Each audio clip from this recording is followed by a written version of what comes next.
My name is Clara, 41 years old, a lecturer in business administration at a university in Denver. My husband Lucas and I had been together for 17 years. To outsiders, we were the perfect couple. A cozy home in the suburbs, 2 stable jobs, annual vacations like clockwork. But that glossy surface had been cracking for a long time. I just didn't want to see it. That evening, Lucas was in the shower. The sound of water running echoed from the bathroom, a backdrop to something else. A small ping from his phone carelessly left on the nightstand. I'd never been the type to check my husband's phone. Trust was something I always protected. But intuition, that vague instinct, you only believe when the pain cuts deep enough, pulled me up from my seat. The screen lit up. The notification was chilling in its simplicity. Table for 2 confirmed at Lumiere. Friday at 7:30 p.m. Window seat as requested. She loved it. I stood frozen. Lumiere was one of the most expensive restaurants in Denver. We had once dreamed of going there for our 10th anniversary, but canceled because he had a work trip. I had never set foot in the place yet. Now Lucas was planning a romantic evening there for someone else. I didn't plan to unlock the phone, but my hand moved before my mind could stop it. The passcode was still our wedding date. Just 4 digits, as simple as I once believed marriage to be. What I found was an entirely different world. Messages, photos, notes, even full conversations spanning almost a year with someone named Sophie. A young blonde woman who worked in the communications department at the law firm, where Lucas was a partner. They chatted daily. No hourly about the most intimate little things, from morning coffee to the dress she wore at night. And photos from a 2-day work trip to Santa Fe. Sophie curled up in Lucas's arms, his smile so bright I barely recognized the man who once stood by me through the financial crisis in 2008. I still remember how it felt like the air had vanished from the room, replaced by a piercing metallic ringing in my ears. I wanted to throw the phone across the room to scream. But I stood there, knuckles white, heart pounding wildly. "Have you seen my blue tie?" Lucas called from the bathroom casually. Like everything was fine, like he hadn't just torched our marriage with a dinner reservation. I placed the phone back exactly where it was burying the eruption inside me. "Second drawer." I replied, my voice flat and cold. That night I lay beside him, back turned to Lucas, listening to his steady breathing while my body stayed taut like a drawn bow. How many times had I told myself his distance was just work stress? How often had I pretended not to notice him avoiding my eyes, making excuses to come home late, carrying unfamiliar perfume and suspiciously crisp shirts? Now I knew. Every suspicion, every gut feeling had been right, and I was no longer the blind wife. The next morning, I still kissed him goodbye, like always. "Good luck with the Japanese clients this morning," I said, and Lucas nodded, completely unaware that I had already seen the candlelit dinner plans he made for Sophie on Friday night. Once the door closed behind him, I picked up my phone and called HR at the university. I requested a 3-day leave. I needed time. Not to cry, but to prepare. I had spent 17 years being the perfect wife, but now I was going to be someone else. I sat at the kitchen table, staring into a cup of coffee, gone cold, feeling hollow. In less than 12 hours, the world I had trusted had been stripped bare, but instead of collapsing, something else began to take shape inside me, sharp, calm, and terrifyingly clear. I didn't want a screaming match. I didn't want to be the woman who smashes plates and yells in the kitchen, only to be met with pity and another robotic "I'm sorry" No. If Lucas wanted a special night with Sophie, he'd have one. Just not the way he imagined. I redoubled Lucas's email. His calendar was meticulous, as if he never expected anyone to find it. 7:30 p.m. Friday reservation at Lumiere. Note clearly saying window seat. Soft lighting. Wine prearranged. A perfect evening for two people with nothing to hide except their spouses. I searched Sophie's name through his firm's employee directory. Sophie Walker. Internal communications. It took less than 5 minutes to find her social media. Then just one more click. Ethan Walker. Sophie's husband, an executive architect at a major design firm in downtown Denver. He had a warm smile and kind eyes. I didn't know Ethan, but I knew what betrayal felt like, and I thought maybe he should know too. Of course, I couldn't just call a stranger and say your wife is sneaking around with my husband. I needed a different approach. Subtle, believable, and effective. As a university lecturer, I had one special privilege inviting guest speakers for our seminars. So I crafted the perfect email, formal, concise, and completely professional. Dear Mr. Ethan Walker, my name is Clara Whitmore, and I currently teach project management at Metro Denver University. We are hosting a speaker series on sustainable urban design, and came across your recent work in the Rivergate Business District. If you're interested, I'd love to discuss the possibility of inviting you as a guest speaker. I've scheduled a dinner for this Friday at Lumiere, 7:30 p.m., to talk through the details. It would be an honor to meet you there. A hit send. Less than 2 hours later, Ethan replied, Thank you. Ms. Whitmore, I'm very interested in this opportunity. Friday at 7:30 at Lumiere works perfectly. I look forward to meeting you.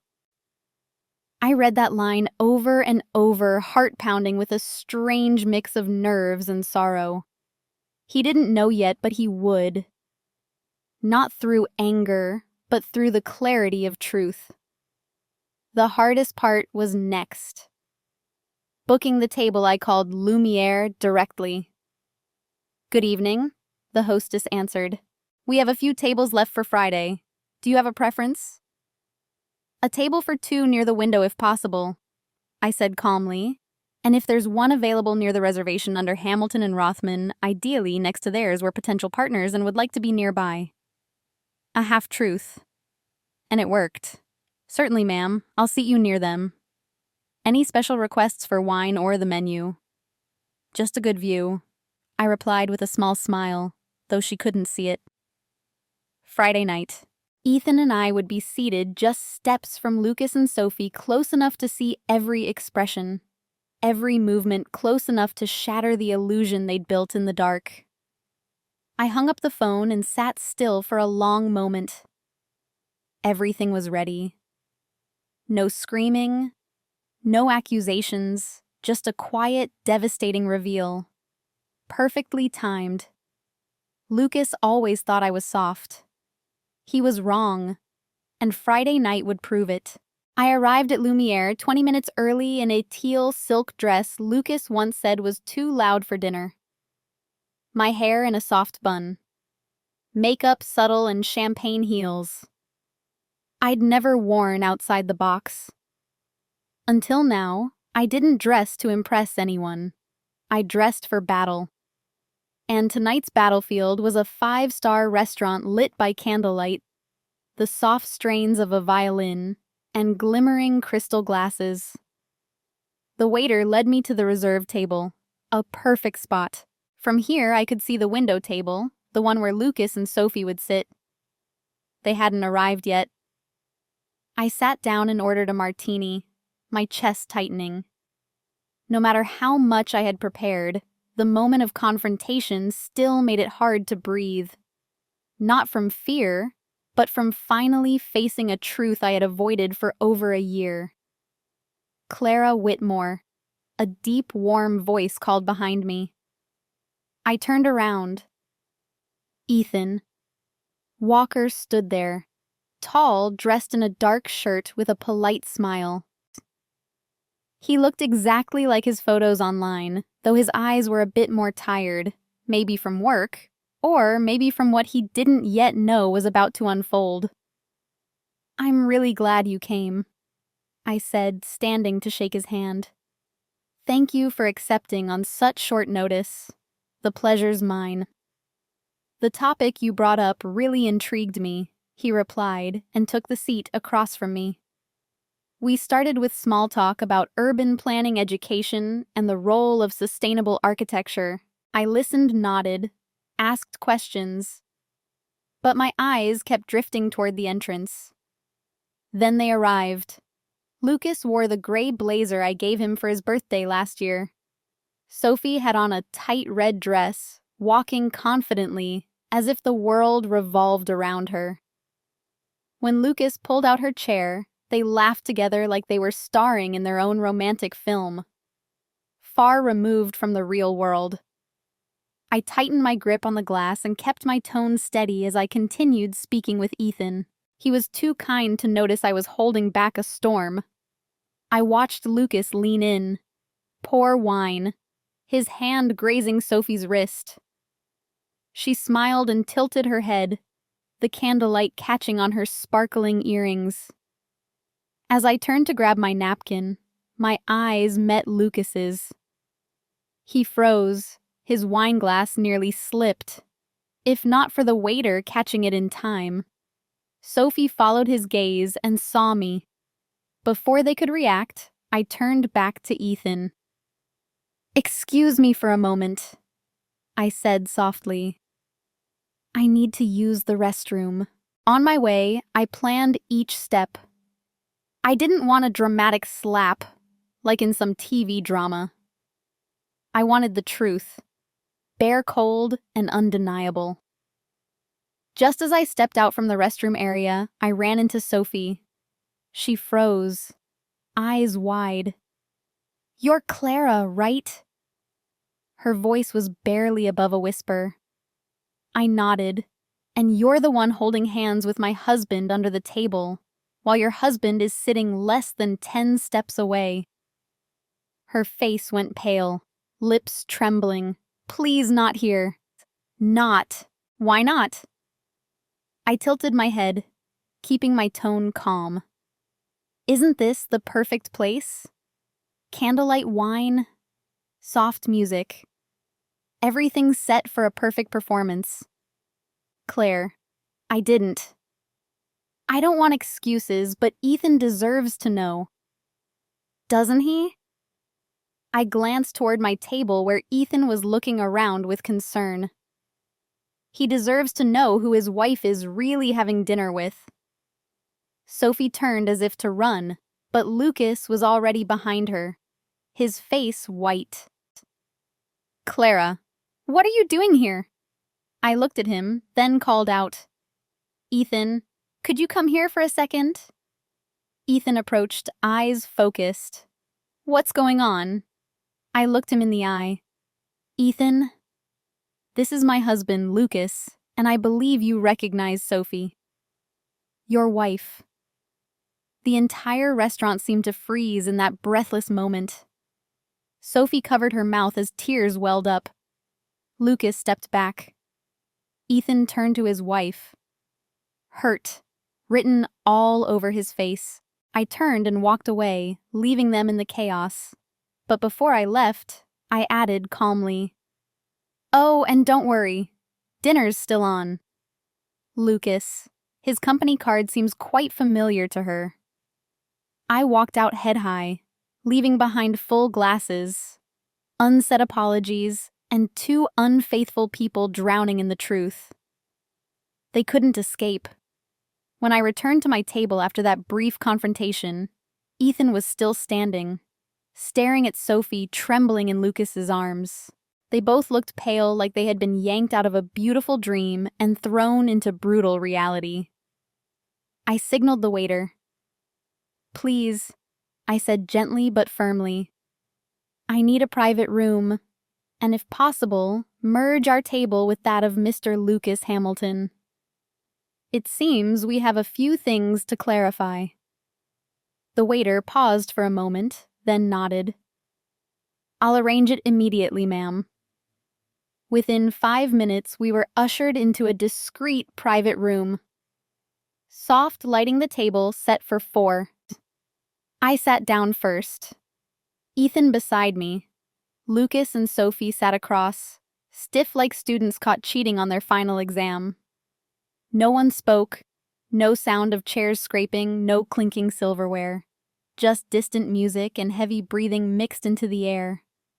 Lucas broke the silence. Clara. I don't even know where to start.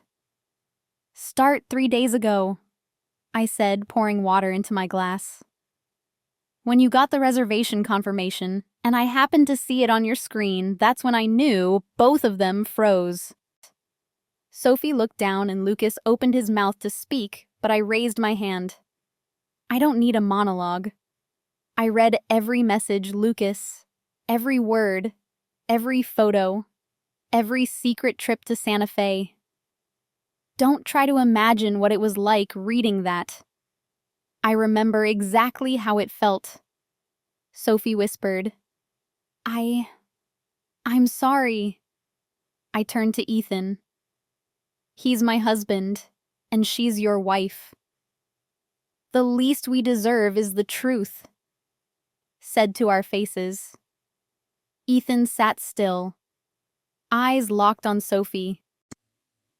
What are you going to tell me, that it was a mistake or that you were just finding yourself? Because clearly you've found quite a lot in the arms of another woman's husband. Sophie wept. I never meant for it to go this far. It started as a joke. I felt lost, unappreciated at home. Lucas, he listened to me. I listened too. Ethan said, voice shaking. I spent entire weekends reworking your office layout. You said you wanted a space that inspired creativity. I believed that. Lucas turned to me, voice trembling. Clara, I know I messed up. I destroyed the most valuable thing in my life. But please don't let this be the end. I smiled, not gently. It was the smile of someone who had weathered a storm and had nothing left to lose. Lucas.